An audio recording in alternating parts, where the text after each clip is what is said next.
What's up, survivors? My name is Cap and welcome back to the channel, and welcome back to another 7 Days to Die tutorial. Now real quick, just before we get started in this, I'm doing version alpha 14.7 on PC, so if you're watching this in a later build or a different version or on consoles, I don't specifically know which version would match up with it, but most of the data and information should be the same. Okay, now that there's a lot more people playing the game due to the releases on consoles, I've had a lot of people hitting up some of my older tutorials, which is awesome, and I thank you for that. And I've had a lot of people asking me, like, how do I deal with the zombies? I'm new to the game, I keep dying, I need some help. So this video is going to all about how to handle the zombies. When you first start off, the zombies are going to be pretty easy. They're going to be some slow walkers this way. There's about 12 different kinds of zombies. There's about 11 regular zombies, and then it just kind of depends on which biome you're in. If you're in a wintry biome, you'll encounter some frost lumberjacks. If you're in the burning forest, you'll run into some burning zombies and things like that. So things kind of change depending where you are, but chances are when you first run into zombies, they're going to be slow moving. I mean, see, I'm just barely walking along here, and I can keep a pace faster than the zombies are going to catch me. And basically dealing with the zombies when you first get a chance to encounter them, the best thing I can suggest for you to do, like in previous videos, is to make a nice blunt weapon or make a bow. And of course you're going to want to try and shoot them in the head. That's where they're weakest and you can do the most damage. Now when they fall down, that doesn't necessarily mean they're dead, and they'll try and get back up again. If you do enough damage to their head the first time, you can see them fall down, and then they will stay down, but the rest of the time they're going to get back up and come back after you. And sometimes you will run into little glitches and stuff where they die and they just stand here, and that's really creepy, but hopefully that'll get fixed in a later version.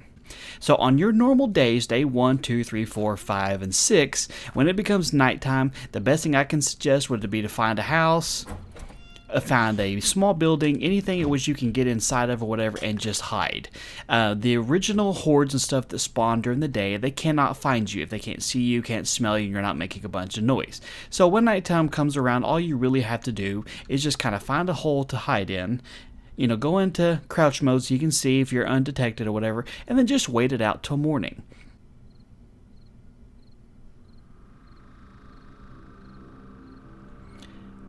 And at 2200 hours, you'll get to hear that really creepy musical sound to let you know, hey, bad things are coming, all the zombies can now run. And this is the point in which you'll just kind of want to hide.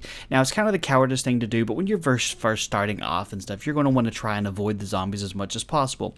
And as you play the game more and you get more proficient at it, then you'll realize that there's way better solutions to do with your nighttime than just sit in the dark, use it to fortify your building or craft weapons, repair stuff, eat, all that sort of stuff. But when you're just starting off and you're just learning to play the game, the one thing you want to make sure you don't do is die. And roaming around at nighttime outside the houses when you don't know what you're doing, don't know where you're going, and you're ill-prepared is the best way to get wrecked really fast. And then once daytime has approached, you'll get to hear the familiar sound of letting you know everything is good to go, and you can wander back outside and all the zombies are back to their normal pace. Now, one of the things to keep in mind is that during the day, there's different kinds of zombies that spawn in. And what I mean by different kinds is different groupings. Pretty much every day, there's going to be a wandering horde that'll show up at different times. It may show up in the area you are, it may show up sometime in the area you're close to and make its way your direction. Doesn't necessarily know where you are, but they will come your direction. So every day there is going to be a horde spawn in somewhere, and then you'll also run into the random zombies spawning in. See, where I'm at right now, I'm quite safe. There's nothing around here. I can make as much noise as I want to, and you might get the random stragglers show up over the hill and stuff. But during the nighttime, in the first few days when you're doing this, something I can recommend would be to make some wood spikes like these and to surround your house with them. They're really cheap to make. As you can see, it only takes 4 pieces of wood to actually make them, and then you can stack them around the house. They're not as durable as wood log spikes, but they do a lot more damage, and so any zombies that do come sprinting up to your house in the middle of the night will hit them, go into bleed out mode, and eventually die. And then of course all you have to have is just a nice little stone axe, and you can walk up to them and repair them. So that's how you would handle the regular daytime zombies.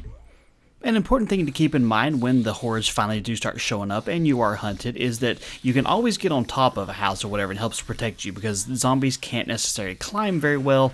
But one thing they will do very effectively is try to tear down your house. You see, they'll walk up in the direction that you are and just beat the holy crap out of your house. And eventually, if there's enough of them, if a big enough horde shows up, they can do enough damage to cause part of your house to collapse. And that's when bad things happen. So one of the things I do recommend you do to maintain your safety and stuff is to find an entirely different place to build your sleeping bag or your bed in order to be able to have your spawn there. That way, if everything goes absolutely wrong and you have to die, because it's going to happen, when you spawn back in, you won't spawn back in right where the horde is actually affecting you here. If you happen to come upon one of these unfortunate incidences, here we have a bear running around, or even a zombie bear. The one thing that's nice about bears is that they will attack anything. So if you find yourself being hunted by one, and I'm just standing on top of a large rock here, if you find yourself being hunted by one, try and attract a zombie.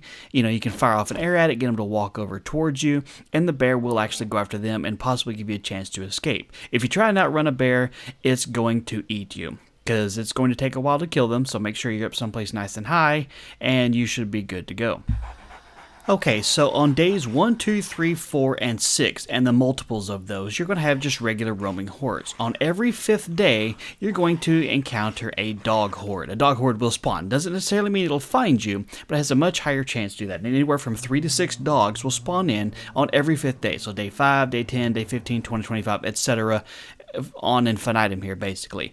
Dogs are faster than regular zombies. You really can't outrun them very much without having something like a beer to give you some excessive stamina. They will catch you and they will eat you very quickly. And one thing about dogs is they're very sketchy on how they move, and so hitting them is very hard to do. But they can't climb and they're not very smart. So if you can get on top of something, like I'm on top of the roof of this house or whatever, they can't get to me. Now, they won't go away. They're not affected by daylight, so their speed and everything doesn't change day or night. The only thing you can do is hope to actually get a nice good kill on them. Now, on day 7, this is when things get intense, because not only do you have the regular spawning hordes that will roam in, but at nighttime on day 7, when it turns to day 8, right around midnight, you're going to get what that's known as a feral horde. It'll show up as a blood moon. If you look up at the sky at nighttime, which I'll show you here in just a minute, you'll see it's a blood moon, nice big red moon. Now, during this time period, unlike every other night, the zombies will know where you are. It doesn't matter whether you have stuff on you that smells, if you have anything that's make a noise, if they can see you, it does not matter. They will know where you are. There will be tons of them, anywhere from 50 to 75 the first time on day 7. Then on day 14 there can be 125. On day 21 there can be 150, and it just continuously goes up from there. Also on day 7, you're going to get to encounter large quantities of the normal zombies. By day 14, you're going to start seeing roaming packs of dogs showing up with them, and chances are you might start seeing some cops. Now the cops spit huge vials of vomit at you and will burn you here. One of the best solutions I can offer for you is to build one of these right here. Now I'm showing this to you as a cinematic sort of mode here and stuff here, just so you can see what's actually going on. But basically what this is it's a hole in the ground completely full of wooden spikes. It's probably 4 or 5 blocks down, and then what we built up was a platform with reinforced wooden blocks all the way around it, making up the corners of it, and then we used 2 wood blocks to actually reinforce every corner. And then we made a platform up on top for us to actually hide on. Because day 7, like I said, they will all come running at you, and everything will be absolutely terrible. But with you being up here, they won't be able to come at you. So once you're up here, you'll actually be safe to begin with. Now this is just for day 7. By the time you get to day 14, you need to amp this up a whole lot more. Get this a lot more sturdy. Have a lot more wood spikes down there. Whether you want to use the log spikes or the regular wooden spikes, have tons of them laid around here, because you need to slow down the zombies as much as you possibly can. And this is what it looks like right before it actually happens out here. Day 8 starts. You can already hear them running at you. The terrifying music shows up, and you can see off in the distance there are tons of zombies here, and more will actually show up. There's the blood moon, show what that looks like, and they will continue on until morning here. Now I've got all these spikes and stuff up here, so right now, like I say, I'm hunted, and there's just tons and tons and tons of zombies showing up here, and the spiders can actually get up here with you. And they suck, because they can climb fast. They're very, very violent creatures and stuff, so even this kind of setup won't completely protect you against creatures like this, but it's a start. Spider zombies are the only ones that can climb right now. Sometimes at nighttime you might get some hordes and stuff showing up. Hornets, sorry, not hordes. Sorry, I'm playing while I'm actually doing this here, so it's a little bit on the tough side here because he's going to kill me if I don't get him killed. But as you can see, this is really, really tough up here, and it's going to continue on for about another 4 hours in game time at normal speeds.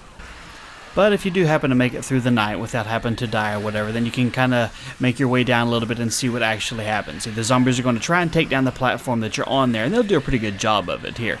But all the ones that don't will fall down into the pit, and chances are they could die. So this is a fairly decent solution to get an upper hand on the 7-day zombies. But like I said, this is for day 7. Come day 14, you're going to need a whole lot more setup than this, or they will completely destroy your platform in under an hour in game, and you will be left sitting in a hole completely full of zombies. But you can see the spikes down there get damaged quite a bit, so you'll have to go down and do some repairs. The absolute worst part of dealing with the 7-day hordes, the feral hordes, if you don't die that is, and you do manage to survive till nighttime, is cleanup.